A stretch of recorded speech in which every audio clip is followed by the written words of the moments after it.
ఈరోజు తెలంగాణ ఉద్యోగుల joint action committee ఆధ్వర్యంలో సిపిఎస్ విధానాన్ని వ్యతిరేకిస్తూ మన గౌరవనీయులు పెద్దలు planning commission vice chairman Chinnareddy గారిని జేఏసీ బృందం కలవడం జరిగింది. మరీ ముఖ్యంగా గత కొన్ని రోజులుగా మీరు చూస్తున్నట్టు ఇప్పుడున్న కేంద్ర ప్రభుత్వం యూపీఎస్ విధానాన్ని తీసుకురావటం, ఓపీఎస్ని పక్కన పెట్టడం చూసినాం. 2004 సెప్టెంబర్ 1న ఇది పూర్తి స్థాయిలో అమలుకి వచ్చిన సిపిఎస్ విధానాన్ని ఎన్నో సందర్భాల్లో నిర్ణయాన్ని తీసుకొని వ్యతిరేకిస్తూ ఉద్యమాలు పనిచేస్తున్న నాయకులు పక్కన ఉండటం మీరు చూస్తున్నారు.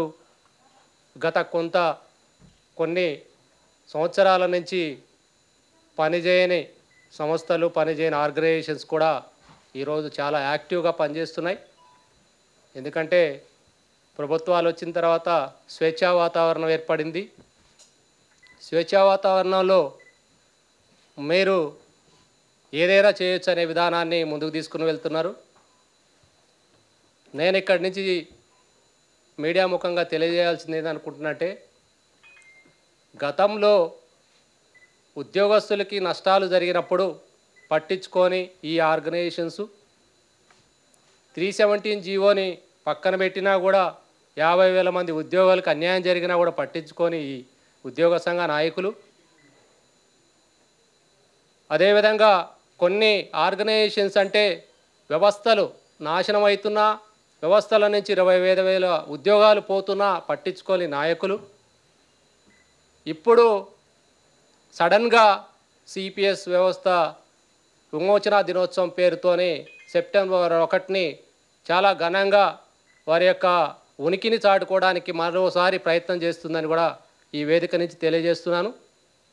ఎలాంటి అభ్యంతరం లేదు, కానీ నిజాయితీతో మీరు పనిచేస్తే ఖచ్చితంగా ఉద్యోగస్తులందరూ కూడా ఆదరిస్తారని కూడా నేను వారికి కూడా తెలియజేస్తున్నాను. ఎవరం చేసినా కూడా అల్టిమేట్ ఉద్యోగస్తులకి లాభం జరగాలనేది ప్రధాన ఉద్దేశం.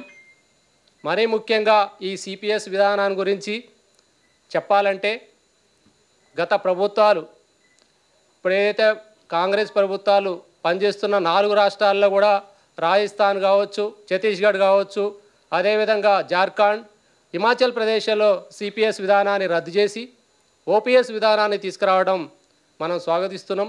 అదేవిధంగా ఏదైతే నూతనంగా ఏర్పడ్డ కాంగ్రెస్ ప్రభుత్వం తెలంగాణలో మేనిఫెస్టోలో ఓపీఎస్ విధానాన్ని తీసుకొస్తామని కూడా తెలియజేయడం జరిగింది. ఖచ్చితంగా మాకు నమ్మకం 100% నమ్మకం ఉంది. ఎందుకంటే అదే ప్రభుత్వాలు అక్కడ అమలు చేస్తున్న విధానాన్ని చూసి ఖచ్చితంగా నిర్ణయం తీసుకుంటుందని మేము భావిస్తున్నాం. ఈ సిపిఎస్ విధానాన్ని, యూపీఎస్ విధానం ఏదైతే తీసుకొచ్చిన కేంద్ర ప్రభుత్వం తీసుకొచ్చిన యూపీఎస్ విధానాన్ని ఎట్టి పరిస్థితుల్లో ఈ ప్రభుత్వం కూడా అమలు చేయదని మేము భావిస్తున్నాం. మా నుండి కూడా ఖచ్చితంగా వారిని కోరేది కూడా అదే. ఈ విధానాన్ని మనం తీసుకోకుండా ఓపీఎస్ విధానాన్ని మనం ముందుకు తీసుకువెళ్ళాలని, ఏదైతే 2 లక్షల పైచిలకు ఉన్న ఉద్యోగస్తులు సిపిఎస్ విధానంలో ఉన్న ఉద్యోగస్తులు అందరూ 2 లక్షల పైగా ఉన్న కుటుంబాలన్నీ కూడా ప్రభుత్వానికి ఎదురు చూస్తున్నాయి. ఖచ్చితంగా మంచి నిర్ణయం తీసుకుంటుందని, అదేవిధంగా ఇట్లాంటి విధానాలతో పాటు గత ప్రభుత్వాలు తీసుకున్న నిర్ణయాలని కూడా మనం ఒక్కసారి గుర్తు చేసుకోవాలి. 2014 ఆగస్టు 23వ తారీఖు నాడు కేంద్ర ప్రభుత్వం ఒక విధానాన్ని, సిపిఎస్ విధానాన్ని అమలు చేస్తారా, పాత పెన్షన్ని అమలు చేస్తారా అని కోరితే రహస్యంగా వారు సిపిఎస్ విధానాన్ని అమలు చేస్తామని చేయటం జరిగింది. ఆగస్టు 23 విద్రోహ దినంగా కూడా మేము మొన్న పాటించడం జరిగింది. విద్రోహ దినంగా చేసిన రోజుని ఎవరు ఈ సోకాల్ లీడర్స్ ఎవరు కూడా పాటించలేదు. అంటే ఈరోజు మరి ఓపీఎస్ తెస్తా అని మేనిఫెస్టోలు పెట్టినా కూడా దాన్ని మనం మళ్ళా విద్రోహ దినోత్సవంగా సెప్టెంబర్ 1ని తీసుకొని ముందుకు వెళ్ళడం మనం ఎలా భావించాలనేది కూడా ఒకసారి మీడియా వేదిక నుంచి అడుగుతున్నాను. అదేవిధంగా ఇకపోతే చాలా సమస్యలు ఉన్నాయి, ఉద్యోగస్తుల సమస్యలు. అవన్నీ కూడా మీకు తెలుసు. ఎన్నో సందర్భాల్లో కూడా ప్రశ్నించిన తర్వాత కూడా ఎన్నో సందర్భాలని మనం గుర్తు చేసుకుంటూ ఇట్లాంటి ఇంకోసారి రిపీట్ కాకుండా అందరూ కూడా చిత్తశుద్ధితో పనిచేయాలని వారిని ఈ మీడియా ముఖంగా కోరుతున్నాను.